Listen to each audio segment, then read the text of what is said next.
हर हर महादेव सभी को। सनातन परंपरा में वैशाख पूर्णिमा का बहुत महत्व है। इस दिन का व्रत रखने से और भगवान विष्णु की पूजा करने से साधक की हर मनोकामना पूरी होती है। चलिए जानते हैं वैशाख पूर्णिमा की व्रत कथा के बारे में। हिंदू पंचांग के अनुसार वैशाख पूर्णिमा का व्रत हर साल वैशाख महीने के शुक्ल पक्ष की पूर्णिमा तिथि के दिन मनाया जाता है। पूर्णिमा के शुभ अवसर पर गंगा स्नान, दान और सत्यनारायण भगवान की पूजा विशेष रूप से की जाती है।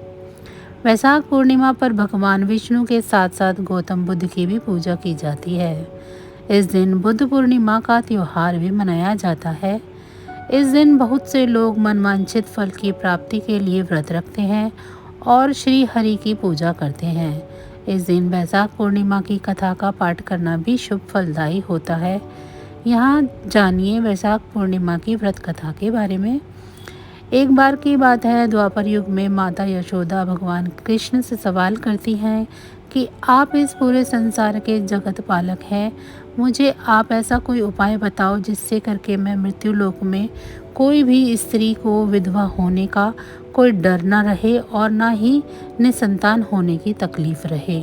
तब भगवान श्री कृष्ण ने यशोदा से कहा कि मैं आपको एक ऐसे व्रत के बारे में बताता हूँ जिसका पालन करके सुहागिन स्त्री को सौभाग्य की प्राप्ति होती है।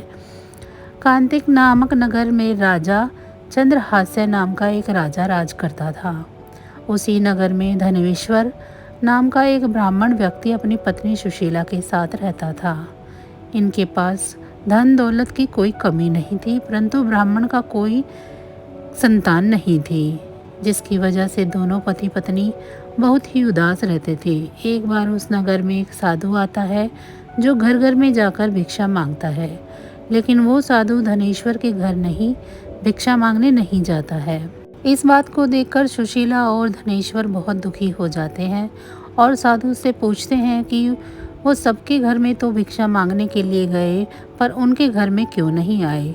तब साधु कहते हैं कि तुम निसंतान हो और निसंतान के यहाँ से भिक्षा लेना पतितों के घर से अन्न लेने के समान होता है। मैं ऐसा करके पाप का भागीदारी नहीं बनना चाहता हूँ। साधु की बात सुनकर दोनों बहुत दुखी हो जाते हैं और साधु से पूछते हैं कि कोई ऐसा उपाय बताओ जिससे हमें संतान की प्राप्ति हो सके।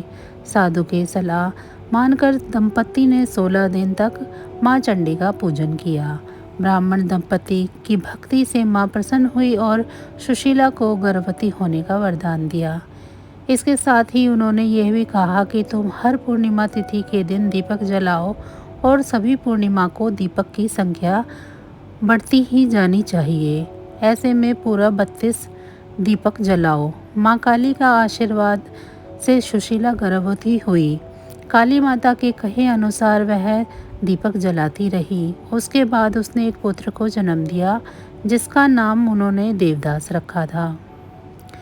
देवदास जब बड़ा हुआ तो धनेश्वर ने उसे शिक्षा प्राप्त करने के लिए काशी भेजा। काशी में देवदास के साथ एक अजीब घटना घटी जिसकी वजह से धोखे से देवदास का विवाह हो गया। जब देवदास ने बताया कि वह अल्प आयु में है, फिर भी उसका विवाह जोर जबरदस्ती के साथ करवा दिया गया। कुछ समय बाद जब वह काल देवदास के प्राण लेने आया तो काल देवदास के प्राण लिए बिना ही चला गया। तब काल ने यमराज से कहा कि वह देवदास के प्राण लेने में सक्षम नहीं है, जिसके बाद यमराज ने उसके पीछे का कारण जानने के लिए भगवान शिव और माता पार्वती के पास पहुँचे। तब माँ पार्वती ने माता काली के वरदान के वृतांत को यमराज को सुनाया और कहा कि ब्राह्मण दंपति ने पूर्णिमा का व्रत रखा था, जिसके कारण काल देवदास का कुछ भी नहीं बिगाड़ पाया। तभी से कहा जाता है कि पूर्णिमा के दिन व्रत करने से काल से मुक्ति मिलती है और भगवान विष्णु सभी की मनोकामना पूरी करते हैं।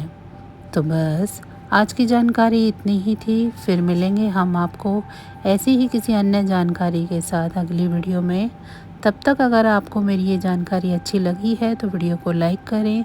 चैनल को सब्सक्राइब नहीं किया है तो चैनल को सब्सक्राइब कर लें